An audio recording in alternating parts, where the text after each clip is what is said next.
हमेशा अपने बयानों से चर्चा में रहने वाले ओम प्रकाश राजभर जी आज फिर एक बार चर्चा में हैं। सर, उपचुनाव को लेकर नाराज़गी भी दिख रही है। आपके किसी कैंडिडेट को किसी भी उसमें भागीदारी नहीं मिली, इसको लेकर बड़ी अफवाह उड़ रही है कि आप नाराज़ हैं सपा से। कहाँ नाराज हैं?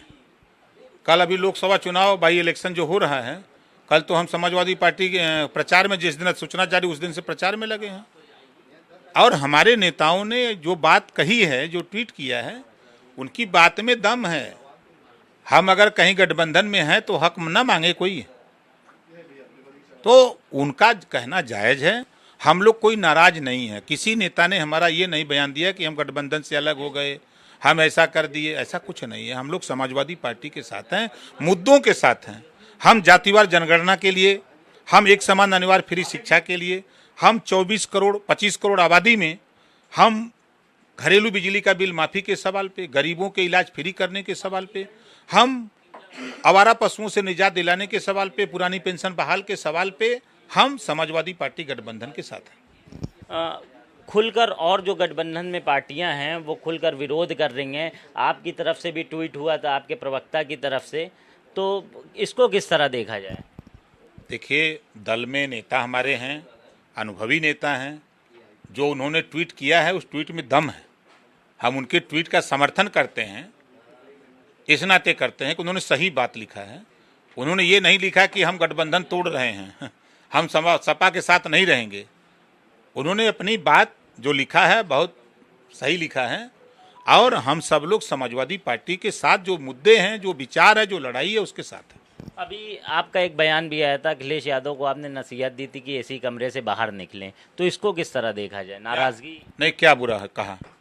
एसी कमरे से बैठ करके कांग्रेस को हाल क्या हुआ? 2 एमएलए बचे। एसी कमरे में बैठ करके मायावती जी ने, बहुजन समाज पार्टी क्या हुआ? 1 एमएलए बचा। हम भी एसी कमरे में बैठे रहें, आप ही लोगों से खाली बुला बुला के प्रेस वार्ता करते रहें, तो हमारा भी वही होसर होगा, 6 से 0 चले जाएंगे। तो नेताओं को जनता के बीच में, अपनी पार्टी के संगठन को मजबूत करें, उनके बीच में रहना चाहिए। ये हमने नसीहत दी। आज भी कह रहा हूँ, अपने बयान पे कायम रहता हूँ, पीछे नहीं हटने वाला हूँ। सभी नेताओं को एसी से निकलना चाहिए। जो बेचारे नॉन एसी में हैं उनके बीच में कौन जाएगा? एसी वाला न जाएगा।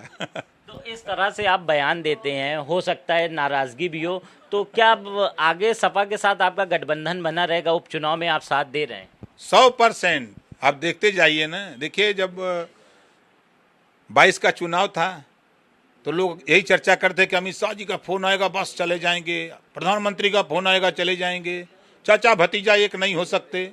मैं बार बार कहता था कि चाचा भतीजा एक हो जाएंगे, एक हुए। फिर हल्ला हुआ कि आजम खां जी नाराज हैं, शिवपाल जी नाराज हैं। राज्यसभा का चुनाव आया तो फिर एक हो गए। अब फिर चुनाव आएगा, कोई देखिएगा फिर सब एक हो जाएंगे। नाराजगी कहीं कुछ नहीं है। नेता अगर कुछ बोले ना तो टीबिया में चलेगा कैसे? नेता कैसे दिखेगा, आपका टीवी कैसे चलेगा? दोनों बात है ना। अच्छा, कानपुर में हाल में एक घटना हुई जिसके बाद काफ़ी कानपुर चर्चा में रहा, तो इसमें दोषी आप किसको मानते हैं? जिन्होंने आग लगाई, जिन्होंने गलत बयान दिया, सरकार उसके खिलाफ तो कार्रवाई नहीं करे, चूंकि वो भाजपा का नेता है। सरकार कार्रवाई अगर पहले करे तो जो ललकारा, जो उसका घटना को अंजाम देने के लिए बोला, उसके खिलाफ पहले मुकदमा लिखो, उसको जेल भेजो। और वहाँ जो निर्दोष लोग हैं उनके खिलाफ कार्रवाई न करो, जो दोषी हैं उनके खिलाफ कार्रवाई करो। पुलिस का हाल यह है कि 100-200 लोगों का अज्ञात में नाम हो गया, तब पुलिस उठाती है, पैसा लेके छोड़ती है, उठाती है, लेके छोड़ती है। यही काम तो पुलिस का हो जाता है। घटना के बाद जो दोषी है उसके खिलाफ कार्रवाई करो, कहाँ कोई रोक रहा है? नहीं, जो जिन्होंने आग लगाई, अरे वो कौन शर्मा, निपुर शर्मा, कौन शर्मा है? बयान दिया ना, उसी के बयान पर नहीं हुआ। जिस जिले में राष्ट्रपति महोदय हों, प्रधानमंत्री जी हों, मुख्यमंत्री जी हों, पूरे प्रदेश का प्रशासनिक महकमा हो, वहाँ आग कैसे लग गई? कहाँ थे इनके आईबी और सीबीआई और सीआईडी के लोग? क्या कर रहे थे? देश में इतनी बड़ी फोर्स अपने पास है। तो एक दुखद घटना है ना कि जिस जिले में ये इतनी बड़ी ताकतें हों और वहाँ घटना घट जाए। और घटना घटाने वाला कौन था? भारतीय जनता पार्टी ने। आग नहीं उगला होता उसका नेता तो ये नहीं हुआ होता। अब ऐसी जो हिंसा होती है उसमें जो पत्थरबाज रहते हैं उनके लिए बुलडोज़र का इंतज़ाम किया गया है। देखिए, देश कानून से चलता है। देश में संविधान है, बुलडोजर कोई कानून नहीं है। आप सरकार में हो चाहे जितना गुंडाई कर लो सरकारी महकमे से, सरकारी हथियार से, लेकिन याद कर लेना दिल्ली पार्लियामेंट में जब अपने ऊपर बीतती है तो दिल्ली पार्लियामेंट में क्या होता है वो भी याद कर लेना। सब दिन सरकार एक पार्टी की नहीं रहती। बहुत तोप थी कांग्रेस, आज पता नहीं है।